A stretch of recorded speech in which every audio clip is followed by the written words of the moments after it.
But the preliminary word was the train was simply going too fast. As it entered the train station, we were told it was in the 30-mile-an-hour range. That was coming from the governor of both New York and New Jersey, but now the investigators are on the scene and they're going to give us the details. I'm Bella Dzinzar. I'm Vice Chairman of the National Transportation Safety Board. Investigators from the NTSB arrived today in Hoboken at about 3 p.m. to begin our investigation. We're investigating the crash of the New Jersey Transit train into this Hoboken station. The NTSB, we are a federal agency, we're independent, and we're charged by Congress with investigating every civil aviation accident and significant accidents in other areas such as rail, marine, highways, pipeline, and hazardous materials. We also issue safety recommendations in order to prevent tragedies from happening again. And before I go on, I'd first like to express my sincere condolences to everyone affected by this accident today and let everyone know that our thoughts are with you and our hearts go out to you. I'd also like to thank all of the first responders who have assisted us today. Here is what we know right now. We are working with New Jersey Transit to assess the safety of the scene. The canopy of the building is on top of the controlling car, and water has been leaking all day, so there may be some structural damage and weakness. Additionally, because of the age of the building, there is the possibility of asbestos, so there are concerns about that as well. A contractor will be coming in to remove parts of the canopy, and that's with the goal of making the area safe for our investigation activities to continue. Once that is done, then we will be able to access the cars, and we will continue our investigative process in that aspect. We can currently access the locomotive, which is at the end of this train, and we'll be pulling the event recorder this evening. From the event recorder, we hope to get information such as speed and braking. We know that there were 3 passenger cars and a locomotive in a push-pull configuration. The engineer was operating the train from the cab car, also called the controlling car. We also know the train had outward-facing video recorders on both ends of the train, and we also will be recovering both of those. The NTSB will analyze the facts, determine the probable cause of the accident, and issue a report of those determinations. The investigator in charge I have with me here today, and his name is Mr. Jim Southworth. He has 19 years of experience with the NTSB and over 35 years of experience with railway operations.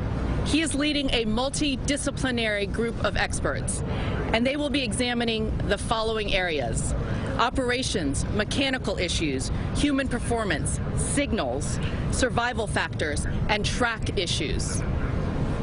In addition to our investigators, we also have our specialists from our Office of Transportation Disaster Assistance to assist those who've been affected by this accident.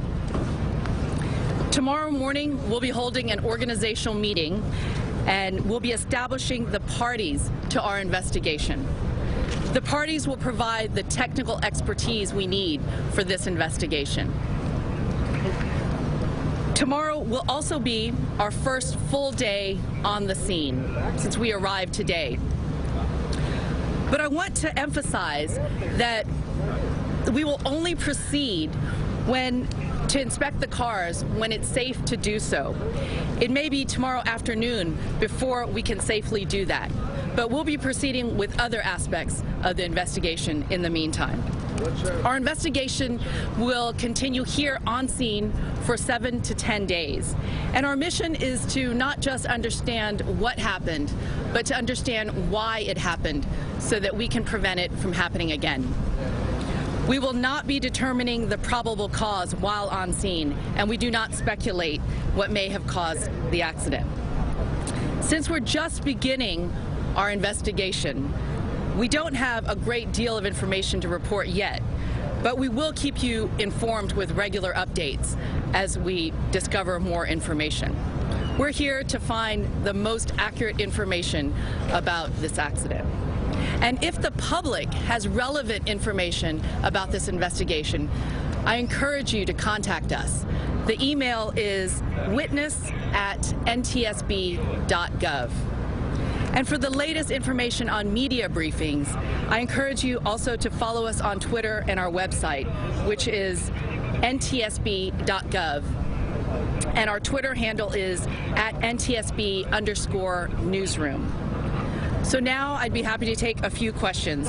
But to ask your question, please raise your hand. I'll recognize you, and then please identify yourself. Yes.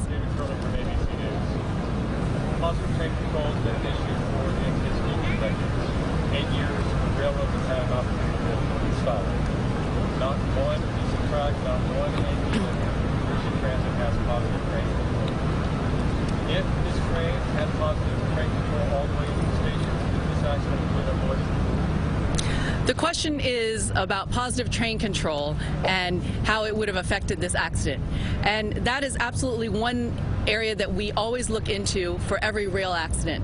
As you know, the NTSB has been recommending positive train control, or PTC, for 40 years. So we will look at that. We will look at whether there was positive train control installed and all of the aspects related to that before we come to any conclusions.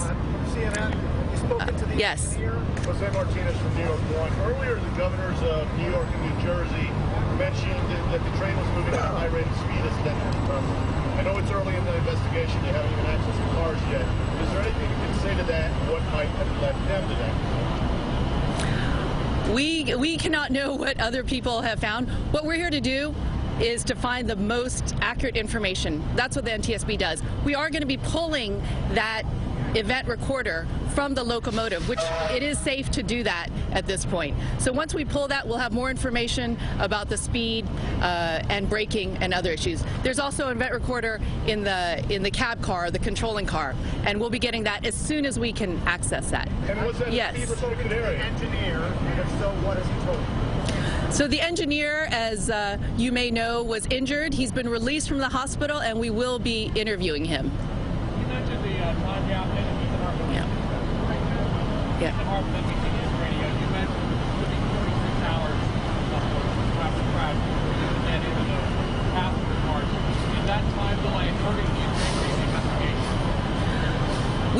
The question is there any problem with the delay with the investigation because of the safety? Our first priority is the safety of our investigators and the first responders. So we will get the information we can currently, and there is information we can get from the locomotive, which is accessible, but we're going to make sure that our investigators and any first responders are safe before we access any of the other information.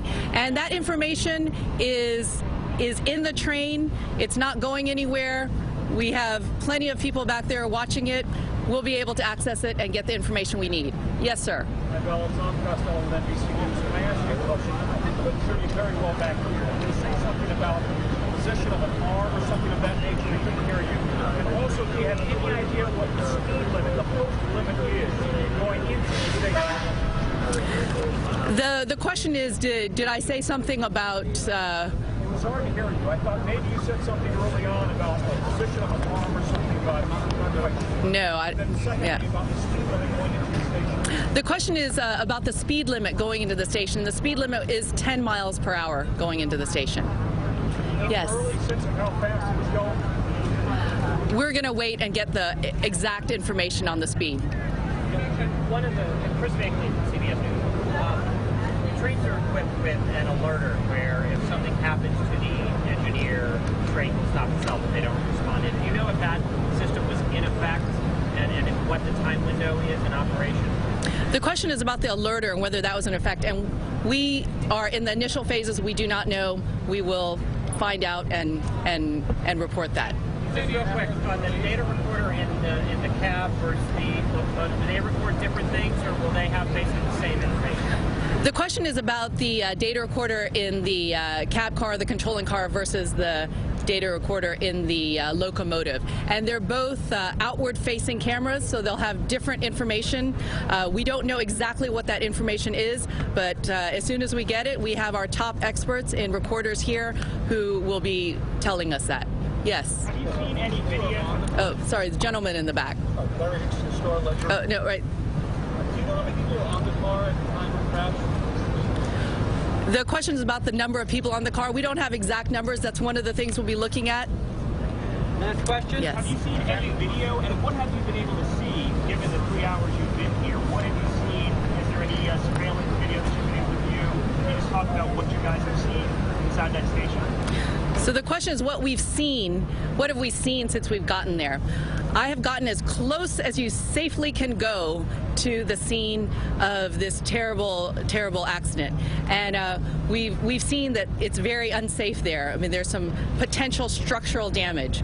So we've looked, and fortunately, the locomotive is in an area that is not impacted by this collapsed or partially collapsed canopy. So right now, the scene is quite chaotic. We are planning to go into the locomotive because it's still safe. It's outside of the area where there is a collapse, and we'll be getting that information. But as soon as the contractor comes and removes the parts of the canopy that is needed to safely access the other 3 cars, including the controlling car, we'll do that as well, and we'll get that information. Thank you very much. Any restrictions on the engineer?